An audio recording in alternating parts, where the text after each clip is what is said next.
வணக்கம். இன்னைக்கு நாம ஒரு ஒரு ஆச்சரியமான விஷயத்த ஆழமா அலச போறோம். வணக்கம். கிட்டத்தட்ட 2000 வருஷத்துக்கு முன்னாடி திருமூலர்னு ஒரு சித்தர் சாகா வரத்துக்கான ஒரு ரகசியத்தை சொல்லியிருக்காரு. ம், அது ஏதோ பெரிய மருந்தோ மந்திரமோ இல்ல. நாம ஒவ்வொரு நொடியும் செய்யற ஒரு சாதாரண விஷயம். சுவாசம். மூச்சை கட்டுப்படுத்துறது மூலமா மரணத்தையே ஜெயிக்கலான்னு அவர் சொல்றார். ஆமா. நீங்க பகிர்ந்துகிட்ட அந்த மூலங்கள்ல இருக்கிற விஷயம் அதுதான். இது வெறும் ஆன்மீக நம்பிக்கை மாதிரி தோணலாம். ஆனா அதுக்குள்ள ஒரு ஆழமான கணக்கும் அறிவியலும் இருக்கு. அதுதான் எனக்கு ரொம்ப ஆச்சரியமா இருக்கு. நம்மளோட ஆயுள் வருஷ கணக்குல இல்ல, நாம சுவாசிக்கிற சுவாசத்தோட எண்ணிக்கையில தான் இருக்குங்கிறது தான் திருமூலரோட மைய கருத்து. வயசை கட்டுப்படுத்துறது, மரணத்தை தள்ளி போடுறதுன்னு இன்னைக்கு பயோடெக் கம்பெனிங்க கோடிக்கணக்குல செலவு செஞ்சு ஆராய்ச்சி பண்றாங்க. ஆனா இதுக்கான திறவுகோல் நம்ம மூக்குக்குள்ளேயே இருக்கா? இது எப்படி சாத்தியம்? வாங்க இதோட ஆழத்துக்கு போலாம். நிச்சயம். முதல்ல திருமூலரை நாம புரிஞ்சுக்கணும். அவர் 18 சித்தர்கள்ல ஒருத்தர். சரி. ஆனா மத்தவங்க கடவுளை பத்தி பக்தி பாடல்கள் எழுதிக்கிட்டு இருந்தப்போ இவர் உடம்ப பத்தி, அறிவியலை பத்தி, ஏன் கணிதத்தை பத்தி கூட எழுதியிருக்காரு. ஓ. திருமந்திரத்துல 3000 பாடல்கள் இருக்கு. ஒவ்வொரு பாட்டையும் எழுத ஒரு வருஷம் தியானம் செஞ்சாருன்னு ஒரு நம்பிக்கை இருக்கு. அப்போ ஒவ்வொரு பாட்டுலயும் ஒரு வருஷத்தோட ஞானம் இருக்குன்னு சொல்லலாம். சரி, அவர் சொன்ன அந்த சுவாச கணக்குக்கு வருவோம். அது என்ன சுவாச வங்கி கணக்கு? அது ஒரு அருமையான உருவகம். திருமூலர் என்ன சொல்றாருன்னா, நாம ஒவ்வொருத்தரும் பிறக்கும்போது ஒரு குறிப்பிட்ட அளவு சுவாச மூலதனத்தோட பிறக்கிறோம். நம்ம பேங்க் அக்கவுண்ட்ல பணம் இருக்கிற மாதிரி. அதேதான். ஒரு நாளைக்கு ஒரு சராசரி ஆரோக்கியமான மனுஷன் 21,600 தடவை சுவாசிக்கிறான். 21,600? ஆமா. இத நீங்க கணக்கு போட்டீங்கன்னா ஒரு நிமிஷத்துக்கு சுமார் 15 மூச்சு வரும். ஒரு நிமிஷம். இந்த 21,600ங்கிற எண் எனக்கு எங்கேயோ கேட்ட மாதிரி இருக்கு. ஓ, சிதம்பரம் கோவில் கூரையில இருக்கிற தங்க ஓடுகளோட எண்ணிக்கையும் இதுதானே? சரியா சொன்னீங்க. அதுக்கும் இதுக்கும் ஏதாவது சம்பந்தம் இருக்கா, இல்ல இது ஒரு அழகான தற்செயல் நிகழ்வா? இது ஒரு பெரிய விவாதமே. சிலர் இது பிரபஞ்சத்துக்கும் மனித உடலுக்கும் இருக்கிற தொடர்பை காட்டுற ஒரு குறியீடுன்னு சொல்றாங்க. சிலர் இல்ல பிற்காலத்துல ஏற்படுத்தப்பட்ட தொடர்பா இருக்கலாம்னு சொல்றாங்க. ஆனா அந்த எண்களுக்குள்ள இருக்கிற பொருத்தம் கவனிக்க வேண்டிய ஒண்ணு. சரி, அந்த பேங்க் அக்கவுண்ட்டுக்கு வருவோம். நீங்க கோவமா, பதட்டமா, இல்ல பயத்துல இருக்கும்போது என்ன ஆகும்? நம்ம மூச்சு வேகமாகும், நெஞ்சு படபட நடிச்சுக்கும். கரெக்ட். அப்போ நிமிஷத்துக்கு 15 தடவை சுவாசிக்கிறதுக்கு பதிலா 18, 20ன்னு சுவாசிப்போம். அதாவது நம்ம சுவாச மூலதனத்தை வேக வேகமா செலவு செய்றோம். ஆமா, இப்படி செஞ்சா நம்ம ஆயுள் குறையும். இதுவே நீங்க அமைதியா தியான நிலையில இருக்கும்போது உங்க சுவாசம் ரொம்ப மென்மையா ஆழமா இருக்கும். நிமிஷத்துக்கு 10 மூச்சு, ஏன் 8 மூச்சுன்னு கூட குறையும். அப்போ நீங்க உங்க மூலதனத்தை சேமிக்கிறீங்க, உங்க ஆயுள் நீடிக்கும். இது ஒரு நேரடியான கணக்கு. மிகச்சரியா சொன்னீங்க. ஓகே, இந்த சுவாச வங்கி கணக்குங்கிற கான்செப்ட் ரொம்ப எளிமையா ஆனா சக்தி வாய்ந்ததா இருக்கு. இது வெறும் தியரி தானா, இல்ல இதை நிரூபிக்கிறதுக்கு அவர் ஏதாவது நிஜ உலக உதாரணங்களை காட்டுறாரா? சித்தர்கள் இயற்கையிலிருந்து தான் எல்லாத்தையும் கத்துக்கிட்டாங்க. இதுக்கும் அவங்க இயற்கையை தான் பாக்குறாங்க. விலங்குகளா? அதெப்படி? ஆமா, இந்த தத்துவம் மனுஷனுக்கு மட்டும் இல்ல, எல்லா உயிரினங்களுக்கும் பொருந்தும்னு சொல்றாங்க. ரொம்ப சுவாரஸ்யமான ஒப்பீடு இது. உதாரணத்துக்கு நாய் எடுத்துக்குவோம். சரி. அது எப்பவோ பரபரன்னு நிக்கும். நாக்க தொங்க போட்டுக்கிட்டு வேக வேகமா இளைக்கும். அதோட ஆயுள் வெறும் 10லிருந்து 14 வருஷம்தான். ஆமா. அடுத்ததா குரங்கு. அதுக்கு ஒரு நிமிஷம் கூட ஓய்வு இருக்காது. தாவிக்கிட்டே இருக்கும். அதோட சுவாசமும் சீரா இருக்காது. அதோட ஆயுள் ஒரு 20-25 வருஷம். ஆனா இதுல ஆமைதான் உண்மையான சாம்பியன். ஆமா, அது நிதானத்தோட மறு உருவம். நான் படிச்சிருக்கேன், ஒரு நிமிஷத்துக்கு 3-4 தடவை தான் சுவாசிக்கணும். ஆமா, அதோட விளைவு 150 வருஷம். சில வகை ஆமைகள் 300 வருஷம் வரைக்கும் கூட வாழுமா. அப்போ இதுல ஒரு தெளிவான பேட்டர்ன் தெரியுது. இப்ப புரியுதா அந்த தொடர்பு? நீங்க உங்க சுவாசத்தை மெதுவாக்கினா உங்க உயிரியல் கடிகாரத்தையும் மெதுவாக்குறீங்க, காலத்தையே மெதுவாக்குறீங்க. இதுதான் திருமூலரோட வாதம். அவர் ஏதோ சிக்கலான சடங்குகளை பத்தி பேசல. நாம ஒவ்வொரு நொடியும் கவனிக்க தவறுற ஒரு அடிப்படையான விஷயத்த பத்தி பேசுறாரு. ஆமா. சரி, மெதுவா சுவாசிச்சா நீண்ட நாள் வாழலாம்ங்கிறது புரியுது. ஆனா திருமூலர் அதோட நிறுத்தலையே, மரணத்தையே எட்டி உதைக்கலான்னு சொல்றாரு. அந்த வரிய கேட்கும்போதே உடம்பு சிலிர்க்குது. அதுக்கு அவர் சொல்ற நுட்பம் என்ன? அதுதான் திருமந்திரத்தோட உச்சக்கட்ட புள்ளிகள்ல ஒண்ணு. அவரோட 568வது பாடல்ல அத ஒரு சூத்திர மாதிரியே சொல்றாரு. அந்த பாடல் ஏற்று இறக்கி இருகால் பூரிக்கும் காற்றை பிடிக்கும் கணக்கறிவாரில்லை. காற்றை பிடிக்கும் கணக்கறிவாளர்க்கு கூற்றை உதைக்கும் குறியதுவாமே. எனக்கு இந்த கடைசி வரிதான் ரொம்ப பிடிச்சிருக்கு.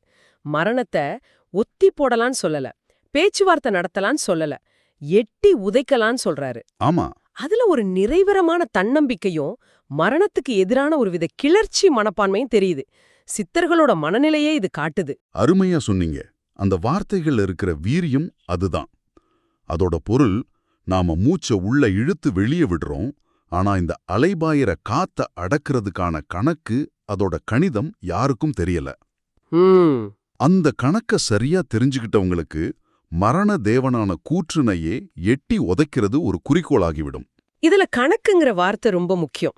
அவர் இதை ஒரு நம்பிக்கையா சொல்லல, ஒரு ஃபார்முலாவா சொல்றார். இது சித்த மருத்துவத்துல சொல்ற காயக்கல்பம்ங்கிற கான்செப்டோட நேரடியா தொடர்புல இருக்கா? மிகச்சரியா இணைத்தீர்கள். காயம்னா உடல், கல்பம்னா அழியாதது.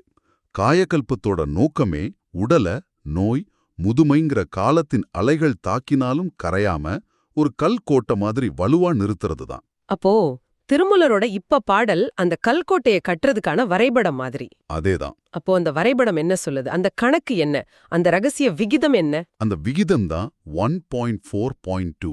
1-4-2. ஆமா, இதுதான் பிராணாயாமத்தோட அடிப்படை. சுவாசத்துல 3 நிலைகள் இருக்கு. பூரகம், அதாவது மூச்சை உள்ள இழுக்கிறது. சரி. கும்பகம், அதாவது உள்ளே நிறுத்தி வைக்கிறது. அப்புறம் ரேசகம், அதாவது மெதுவா வெளியே விடுறது. திருமூலர் சொல்ற அந்த மரணத்தை வெல்லும் விததமெக்கா 1 பங்கு நேரம் உள்ளே இழுக்கணும், 4 பங்கு நேரம் உள்ளே நிறுத்தணும், 2 பங்கு நேரம் வெளியே விடணும். ஒரு உதாரணத்துக்கு, நான் 10 வினாடி மூச்சை உள்ள இழுத்தா 40 வினாடி உள்ள வச்சிருந்து 20 வினாடிக்கு மெதுவா வெளியே விடணும். அப்படிதானே? கரெக்ட்.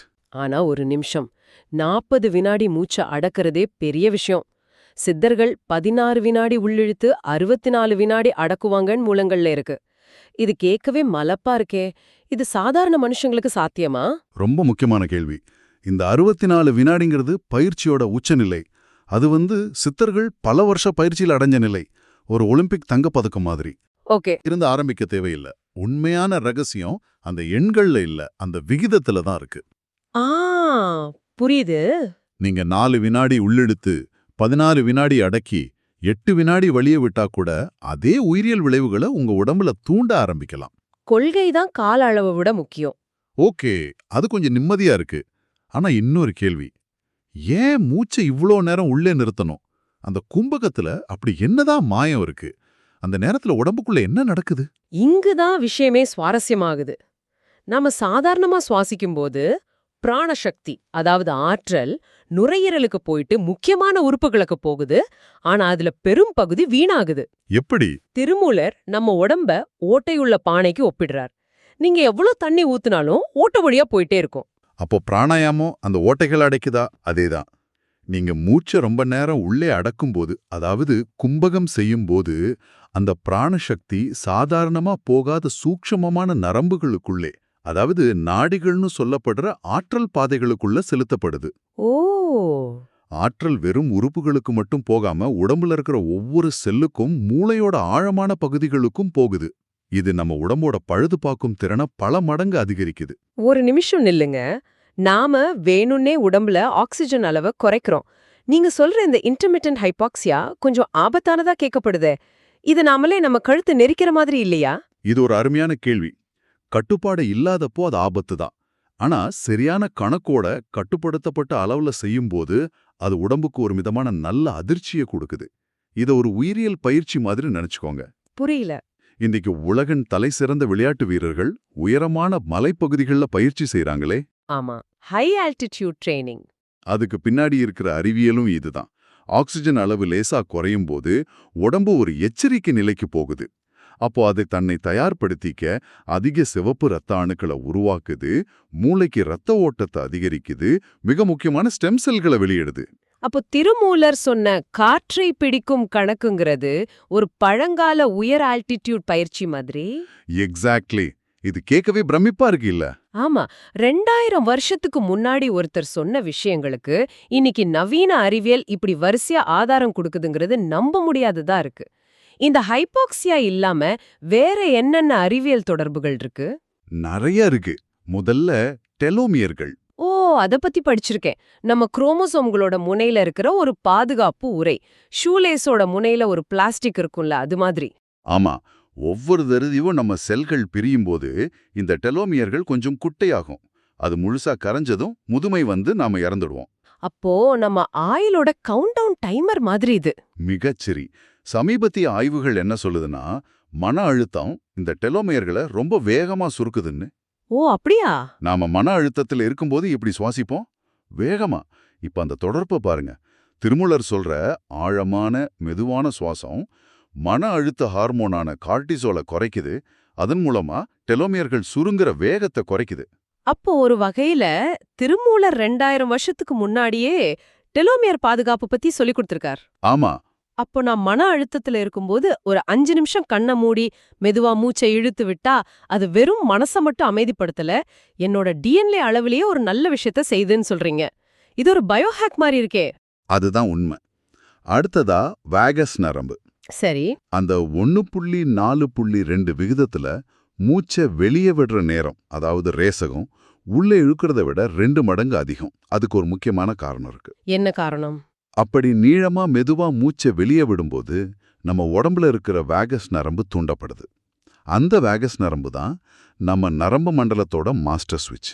ஓ, அதை தட்டுனதும் உடம்பு சண்டையிட அல்லது தப்பி ஓடுங்கிற பதட்டமான நிலையிலிருந்து ஓய்விடு மற்றும் பழுதுபாருங்கிற அமைதியான நிலைக்கு மாறும். Rest and rebar. ஆமா, இதய துடிப்பு குறையும், இரத்த அழுத்தம் சீராகும், செரிமானம் நல்லா நடக்கும், உடம்பு தன்னைத்தானே குணப்படுத்த ஆரம்பிக்கும். ஆஹா, திருமூலர் வெறும் மூச்சு பயிற்சி மட்டும் சொல்லல, நம்ம உடம்போட ஆபரேட்டிங் சிஸ்டத்தையே எப்படி ரீசெட் பண்றதுன்னு சொல்லி கொடுத்திருக்கார்.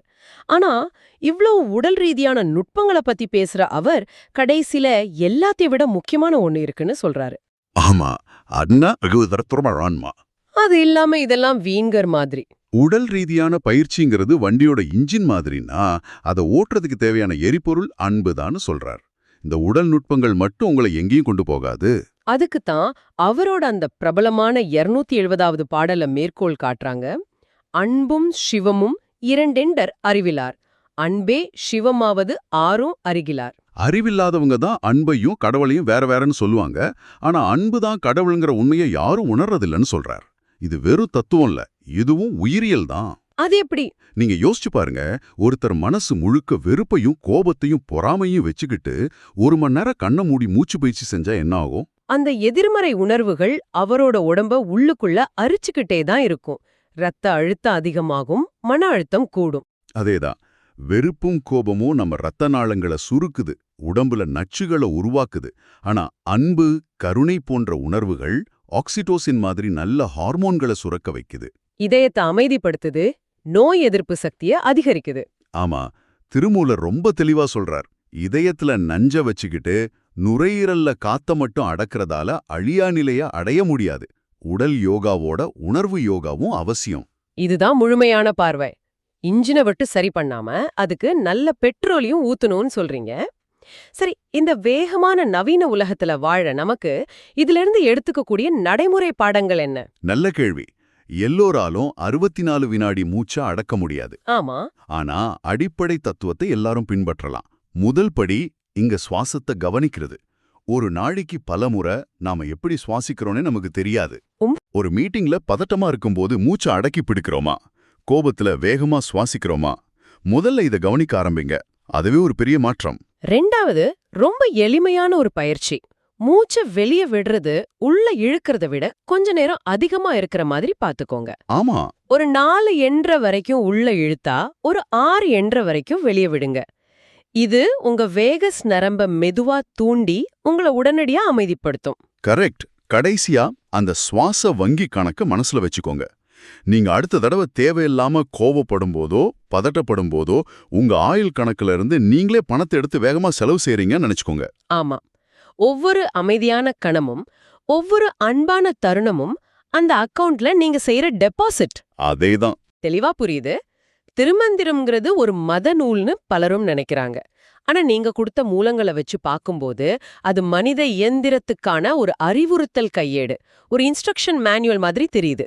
ஆமா, பிரபஞ்சத்தோட ரகசியம் எங்கேயோ வெளியில தொலைநோக்கிகள்ல இல்ல, அது நம்ம 2 நாசிக்குள்ள வந்து போற காத்துல தான் இருக்குன்னு அவர் காட்டியிருக்கார். உங்களுக்காகவும் இதை கேட்டுக்கிட்டு இருக்கிறவங்களுக்காகவும் ஒரு இறுதி சிந்தனை. சொல்லுங்க. காயக்கல்பம், அதாவது உடல் அழியாமை, சித்தர்களோட இலக்குன்னு இந்த மூலங்கள் சொல்லுது. நாம இன்னைக்கு வயசை குறைக்கிற கிரீம்கள், மாத்திரைகள், பயோடெக்னு ஒரு உலகத்துல வாழ்றோம். இவ்ளோ தொழில்நுட்ப வளர்ச்சிக்கு பிறகும் நீண்ட ஆரோக்கியமான ஆயுளுக்கான மிக சக்தி வாய்ந்த கருவி நம்ம ஒரு நாளைக்கு 21,600 தடவை இலவசமா கவனிக்காம சேர இந்த சுவாசம்தானா? நம்ம ஒவ்வொரு மூச்சுக்கும் ஒரு விலை இருக்குன்னு நீங்க உண்மையா நம்ப ஆரம்பிச்சா உங்க அன்றாட வாழ்க்கையில என்ன மாற்றத்தை கொண்டு வருவீங்க?